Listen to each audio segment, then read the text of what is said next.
Kalapatsera, good morning. Always remember, every day is a blessing. Pag binigyan ka, additional day, pasalamatan natin ang Diyos. Ngayon, ang daming problema ang mundo. There is war, there is famine, there is government conflict. Ang daming problema. The fact na nakagising ka, magpasalamat ka na sa Diyos. And make your day productive. Be good, be kind, be responsible, have purpose. The whole day's work should be done with humanity. Maayong buntag. Bye!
Why is breakfast very important to me? Because breakfast is you break from the fasting. Especially ni ako nga I do intermittent fasting. Meaning to say, my last meal was yesterday, 1 o'clock in the afternoon. So kung i-add na ni mo tanan, more or less mga 18 to 19 hours nga walay sulod ang ako tiyan. Mao na siya ang intermittent fasting, which I do not encourage you to follow me. You need a supervision from your doctor. Ako, it works for me. It was not recommended by my doctor because I informed my doctor about it, but it was very effective to me. I lost weight, as I said, from 350 pounds down to 180 pounds now. Kaluoy sa Ginoo, wala ako yung mga sakit. Nakita sa skin, nakita sa good health, nakita, if you can even smell me, I smell good. May nang klaro ta. Because of the intermittent fasting. Limpyo ang skin, limpyo ang lawas, limpyo ang thoughts, and it is the most effective way of losing weight. Para sa ako, let me very clear, dili na ako nag-promote o gi-encourage sa inyo you need to have yourself checked first by the doctor before mo mag-follow sa ako ang intermittent fasting. Good morning and thank you very much.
Very crunchy.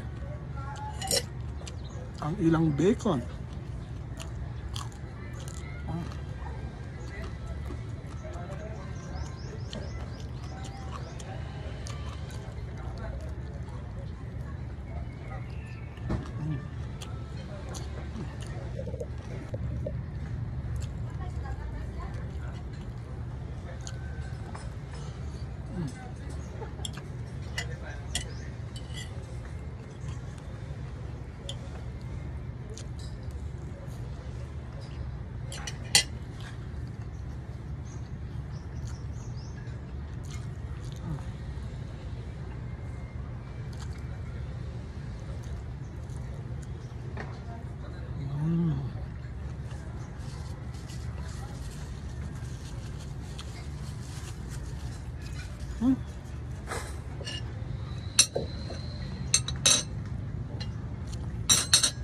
May tanong dito. Ito yung tanong. Sana makinig lahat, ha? Lalo na it's Pride Month. We need to discuss some very relevant topic. Okay? Mamita. Gaano ba daw kahalaga ang pera sa mga katulad natin na miyembro ng LGBT? Lesbian ka ba? Bakla ka ba? Trans ka ba? Sagot ni Mamita. Itong sagot ni Mamita. Napaka-importante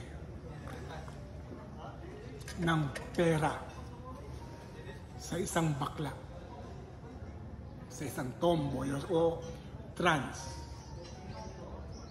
Pag mangangati tayo, kailangan natin ng pera. Mahilig tayo sa mga magagandang bagay. Alam mo naman ang mga bakla, karamihan dyan, mga social climbers. Kailangan natin ng pera. Pag magrampa tayo, kailangan natin ng pera. Panglalaki, you can never get them for free. Pera ang kailangan. Pag tumanda tayo, kawawa ang bakla kung walang pera. Lalo na kung mag-isa lang siya. Kaya please mga bakla, habang may trabaho, mag-ipon. Huwag ilustay ang pera sa lalaki o sa bisyo at sa mga kaibigan na mga walang kwenta. Mag-ipon dahil ang pera na yan ay magiging sandata mo sa iyong pagtanda. Ang buhay natin pag tumanda tayo ang pinaka-importante sa lahat. Dignidad. Paano ka magkakaroon ng dignidad kung wala kang pera? Masakit pakinggan pero yan ang totoo. Sa panahon ngayon, pag wala kang pera, wala ka na rin kwenta. Tandaan nyo yan. Masakit, no? Pero totoo yan. For as long as you can give something, mahal ka ng mga taong nasa paligid sa'yo. Pero pag matanda ka na, plus wala ka pang pera, you're nothing. You are being ignored. Your voice is no longer important or even heard. Wala ka ng kwenta pag wala ka ng pera. Kaya mga bashes, instead of hating me, learn something from me. Huwag magalit kung ganito ang buhay ko sapagkat pinaghirapan ko to. Kayo, while you are bashing, do you have food on your table? Can you sleep at night quietly, without bothering, without even worried? Kung may ikakabayad ka ba sa mga kuryente, tubig, gamot, o renta sa bahay? Ganun lang yon. I am here to teach you a lesson, a bitter pill to swallow if you will not watch out and learn from my experience My life has never been perfect. Ang dami ko rin mga mali sa buhay. But God has been good to me for giving me the chance to live a life with a purposeful life. And I only owe it. Ang utang na loob ko ay sa ina ko lamang. I only owe everything from my mother alone and no one else. Sa mama ko lang at sa Diyos. Sa mahilig mag-buffet breakfast, di maginamalikaya nato, no? Unya, nahadlok nga mag-lose weight. Usasad ni sa ako mga tricks, no? Unahon sa nako ang garden salad or green salad. Kompleto na ni siya. And I only use vinegar and olive oil. This is what I have as a starter para ma-preempt ang kagutom na ako. Remember, nag-fasting ba ako? So para mas minus-minusan ang ako kagutom, unahon sa nako ang garden salad. Okay? Lettuce, mango, mozzarella cheese, dagan, basta dagan kain siya. By the way, ang raw salad is very rich in fiber. Basta gani salad nga wa pa maluto, rich in fiber na siya. Okay?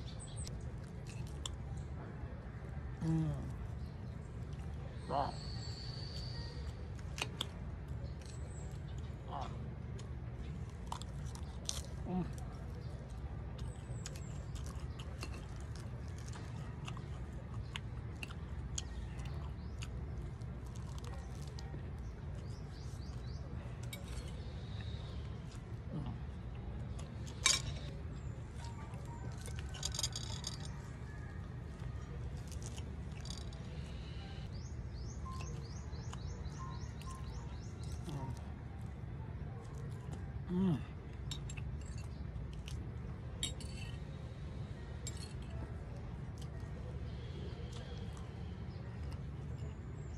Ang olive oil, mauna siyang muadog flavor.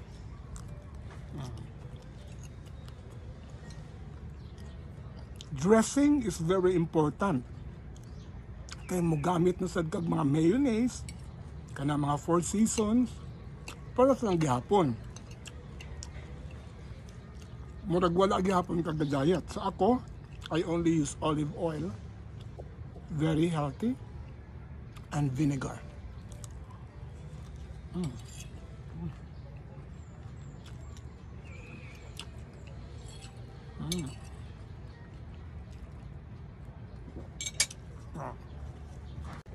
Time out sa ta sa Bakasi, sa Balbacoa. Karon, pasosyal na sa ta. Okay, nata sa Montebello Hotel. What do we have for breakfast? Bacon, egg omelette, beef steak, and hot choco.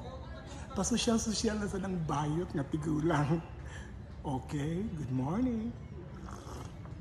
I always watch what I eat. Yes. Sometimes, ako sa di-treat ang ako kaugalingon. Pero siguro hindi na ako na balance gyud ang akong ikaon. Ang sakit na realidad sa Pilipinas, when we speak of majority ng population, mukaon sila para mabuhi lang on a day-to-day existence. Dili sila mukaon para manorish ang ilang lawas, ang ilang utok. That's the reality tungod sa mahal na kaayo ang standard of living, especially on the city, if you live in the city, no? Even sa province, ganon. Mukaon lang, kadaganan nilang ikaon, kanon. Unya, walay sudan ang uban, basta mabusog lang ang tiyan para mabuhi. Wala na itong gitawag na itong complete nourishment. Maunang pasalamatan ako sa Ginoo na I can eat what I want to eat where I want to eat, karinderya, sa Carbon ba, sa bukid ba, I can do that. Yawa ko na nga yung kwarta. It's all my money. Dili na panghambog. I'm just teaching you a lesson. Nga kaning gitawag ninyo nga tigulang nga bayo is living independently. And I hope kana mga bashers na ko maminaw pag-aayo, eventually you will go old. Pag tigulang na ka, kunya miserable ang imong kinabuhi, kay sige lang kang pang-bash, unsa man. Kaysa man imong saligan, magsalig na sad ka sa ayuda sa gobyerno, ang ayuda ra ba, depende na, weather na siya. Unsa ka, magsalig ka sa imong pamilya, ang pamilya nimo, naasa na sila kagalingong pamilya, ikaw bang i-prioridad nila? So learn from me. Instead mag-bash ka, listen. Do not focus on the video, nga mubo ra kayo nga video. Do not focus on it. Instead, paminawa kung unsa ang ako message sa ako video. Because I am not the other kind. Dili ko parehas ng ubang content creator nga pulos basura ang ilang mga videos para maka-attract of views. I don't care sa mga views nga mubo, daghan. I also had my share of millions of views. Nga, happy ba ko sa millions of views? No. Happy ko kung na ako'y may share nga knowledge o experience na ako. Ang mga sayop na ako, I openly say it. Ang mga sakto nga buhat na ako, I openly say it. Bahala na mo kung mutuo mo o dili, you follow me or not. But the point is, I am 62 years old, nabuhi nga walay gisaligan. Ang Ginoo ang gisaligan nako. While you, I'm referring to my bashers, karon, kung sa manggikaon nimo o naa ba kay makaon, or if not, what will happen to you when you reach even a half of my age na lang? Don't speak about 62. Karong panahon na, mubo na ang lifespan ng mga tao. Magpasalamat na gani ka kung maabot ng 50 karon panahon na. Sa amo, baby boomers me. Gaabot pa mig mga 80. Daghan na kayo mga sakit karon. Daghan na kayo mga mental illnesses and depression karon. The toxic food, the very stressful environment and nature of your work, the lifestyle that you choose. These are the reasons why nag-deteriorate na ang life. Ang lifespan, nag-shorten ang lifespan ng tao. So here I am, teaching you what life is all about. Sa mga contemporaries ko, mga senior citizen, LGBTQI ba yan? O straight na senior citizen? Pag tinawag ka na tigulang na ka, mga senior citizen na katulad ko, you have nothing to worry. You have nothing to fear. For as long as may pinagtandaan ka, you have achieved what a purpose life is. You have succeeded. Ang masakit dyan, ang galibak sa ato, bata pa, pero nabubulok na. Yan ang problema ng mga kabataan ngayon. Wala pang napatunayan, ang iingay na. Reach half of my age, then let's meet halfway. Okay? How to get rid of depression, toxicity, negativity, or stress? You go out. Lumabas ka. Go to beautiful places. Surround yourself with very inspiring people. Follow content creator na may substance. Hindi lang nagpangwarta sa iyang vlog, but provides purpose, reason, intellect, information, knowledge, and inspiration. Yan ang dapat gawin ninyo. Okay? Kasi ngayong panahon, ang aton mental state is very important. aside from physical, emotional, and the mental well-being natin ay napaka-importante. At tayo lang ang makakatulong sa ating sarili. Okay? Good morning.